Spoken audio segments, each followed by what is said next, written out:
Anyways, thank you so much, Aracelis González Asendorf, for joining us on Conversatorio Cubano. It is a delight to have you with us, and it's an honor. Thank you, Lillian, for having me. Thank you. We are here to celebrate and discuss your new book, which won several amazing awards. One is the Florida Book Award for 2024, the gold medal. And it also was selected by Florida Humanities as the 2025 Great Reads from Great Places for adults. I realize that they select also a children's book, but you won the big one. It's really an amazing book, and I really want to hit the ground running and ask you some questions about your inspirations for writing it and the many different ways that you explore Cuban identity, Cuban culture, and its place in the United States. So I'll start with asking about the title, because it is very appealing. Dressing the Saints, it has a particular meaning for Cubans. And it would be wonderful to have you explain what it does mean and why you decided to name this collection Dressing the Saints. Okay, thank you again for having me. So Dressing the Saints comes from an old saying about an unmarried woman in Spanish, que se queda para vestir santos. So the options for women in the 30s, 40s, 50s, and even into the 60s, if women didn't marry, they stayed home, and they felt that the only thing that was left for them was to dress the saints in the church and to take care of the elders. No options, no agency. And it actually wasn't the name of the book originally. The name of the book originally was The Last Lock, which I positioned as the last story in the book, because it talks a lot about memory. And I thought that it wrapped up the collection of the 9 stories very, very nicely. The book got published by Black Lawrence Press, which is on the large side of the indie press options. And I sent it to 15 presses. It came in as a finalist in 4. And then the 5th one was, it came in as a semifinalist in 4 contests. And then as the final finalist in the Black Lawrence Press immigrant writing series. And in the contest rules, they say that we reserve the right to change the title of the book with discussion with the author, actually. And the 15 presses that I sent it during 2 publication cycles, and it had come in, as I said, as a semifinalist. And I thought, well, maybe the name isn't catchy enough.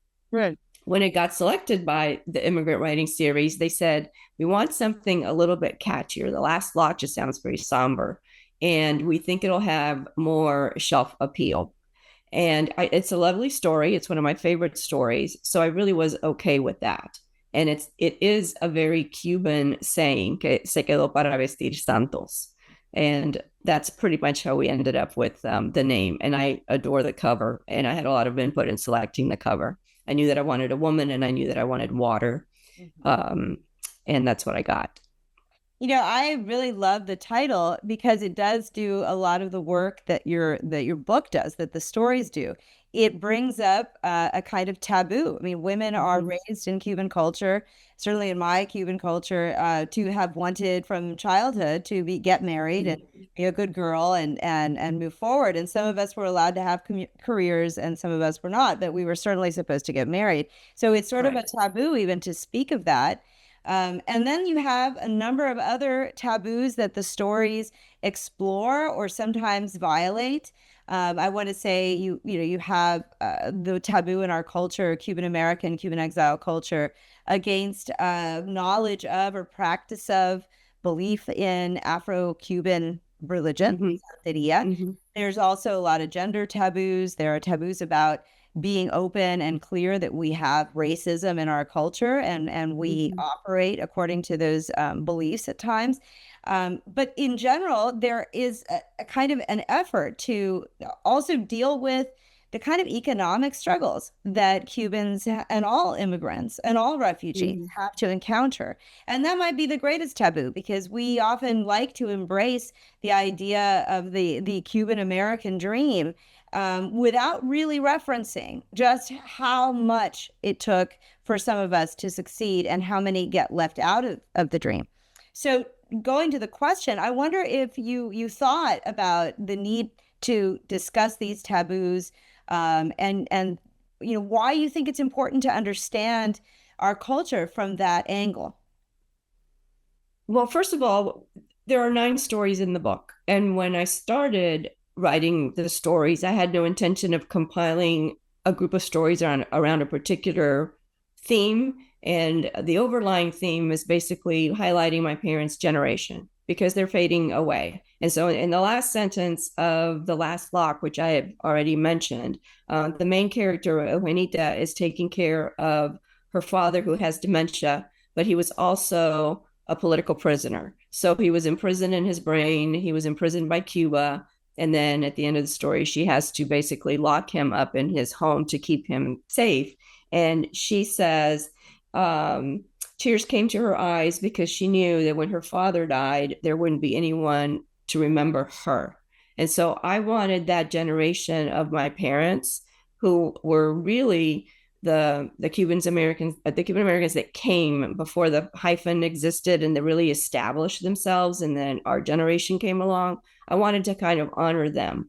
And happy, pretty characters that have no conflict are boring characters, disingenuous stories, and they're not true. So all of the quirks that make us human, that are universal, exist within the Cuban community. And then we have the added layer of being immigrants that came from a communist authoritarian regime, and how did they succeed? So I wasn't trying to break taboos per se. I was trying to be honest about the complexities of our culture and our community. And so that evolved from that. So, for example, you talk about Santeria. And in some level or another, I saw Santeria practiced throughout my life. I came from Cuba when I was 8 years old. And I don't mean that I saw any ceremonies or any animal offerings. I'm saying that you would walk into a home and you would see San Lázaro or Santa Barbara or La Caridad del Cobre mixed with the syncretism of the African religions, and a glass of water offering, or copper pennies, or a cigar. And those are very everyday quotidian things in our life. And I was fascinated by the magical realism aspect of that. And I wanted to incorporate that into the stories. But I didn't have like a checklist of I'm going to write this and I'm going to write that and I'm going to write the other. The story of Dressing the Saints deals with homosexuality, and specifically 2 women homosexuals, 2 women lesbians.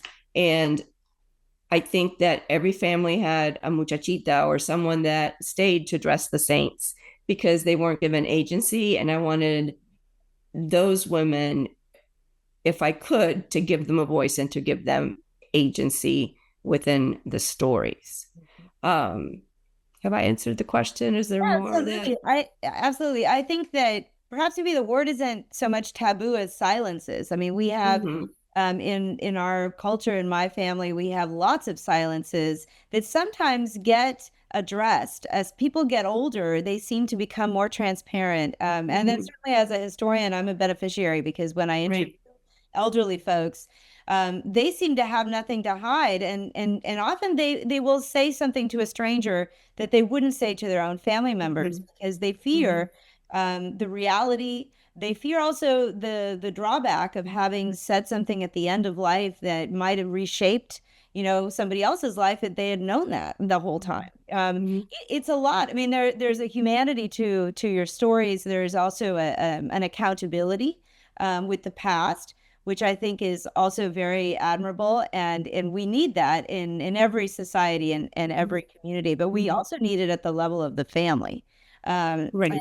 That I think is very intimate and very palpable in each story.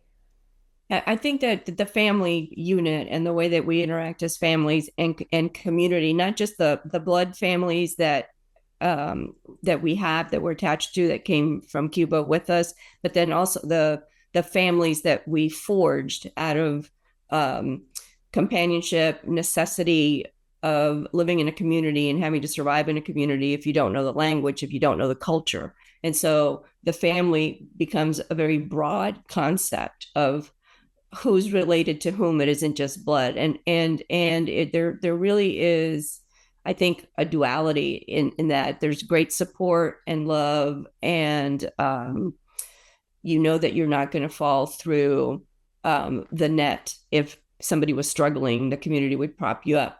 On the other hand, you live in a microcosm, and there is a lot of people know everybody else's business. And so, you have to, there's a give and take, right?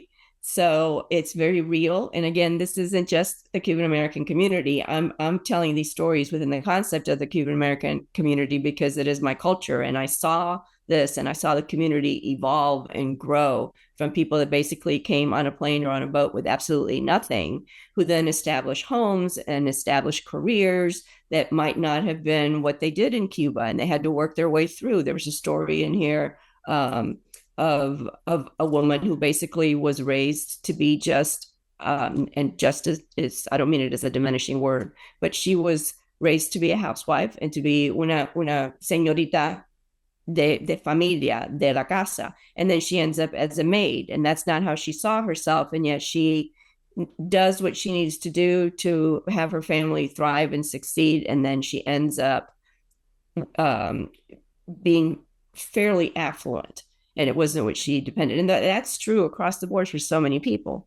So again, it's not just that they're Cuban American stories. I think they're universal stories and they're human stories.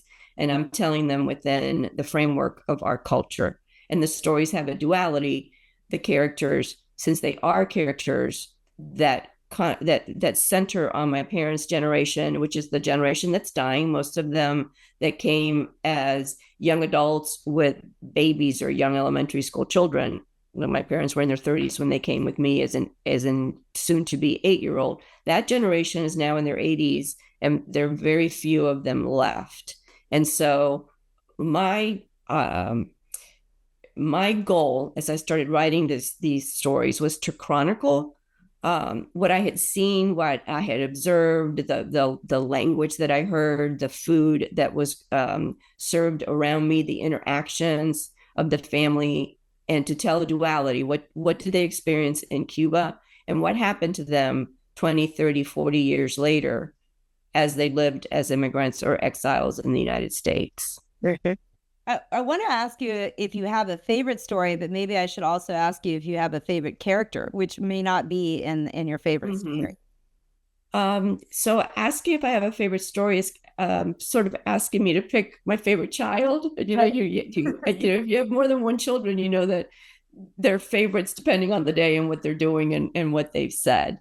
So let me give you little aspects. I love, there's a story for If the Flies, which comes from the Spanish por si las moscas, and there's a fishing scene, and I had the privilege of going fishing with my uncles and my dad. And so the fishing scene in that story is very real, how the men interacted and how I, as a young girl, was allowed to tag along. So I like that.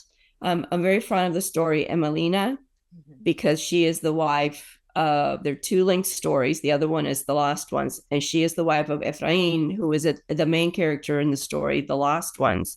And as I wrote The Lost Ones, which is about a Pedro Pan child now in his late 60s, early 70s, or when I wrote the story years ago, he was. Emelina's voice, his wife, was very, very loud, and she sort of wanted to take over the story. And I kind of made her a deal. I said, it's not your story, but let me tell Efrain's story, and I promise I'll come back and I'll write yours. And then I was very happy with how hers turned out. And I had no intention of writing Emelina's story. It just evolved from, the work comes from the work, as they said. So as I was writing The Lost Ones, Emelina came out. One of my favorites is Consuelo's Garden. The main character, Beba, is in her 80s, and her neighbor, Consuelo, her neighbor of 40 years, has to go to an assisted living, and the house needs to be sold. And Beba, the interactions between Beba and Consuelo are these quotidian moments that I'm talking about, where you fix a neighbor food, and you keep them company, and you raise your kids together, and you plant your garden. At the same time, it brings out those aspects of otherness, where we were once the other, and then as we became established, then we then hold certain prejudices and predispositions about whatever immigrant group follows us. And there's an aspect of magical realism in that story too. And I think that it evokes the Florida landscape and the Florida weather. So all in all, I would say that that was my favorite story um, overall. So I think she's my favorite child. And I'm also very fond of Hector's Woman, because it started as a 250 word flash, and it wasn't quite working as a flash fiction piece, and it grew and it grew and it grew, and it ended up in what I think is a very tightly written story of about between 1,200 and 1,400 words. And I won't reveal what the turn is of that story for people that haven't read it, but that's also, so those four I think are my big favorites. Yeah, I cannot wait to teach this book. I hope that people go out and buy it and read it. It is a wonderful story, just as a collection. It's sort of one story of a number of people living at the same time and maybe Mm-hmm. not knowing each other, but some of them do. And the overlaps between the chapters are really they join together, by in a personal heart to heart kind of way. So thank you Mm-hmm. so much for writing this, Araceli, and for contributing to Conversatorio Cubano, the University of Florida. Thank you. Well, it's been my pleasure. Thank you so much for having me.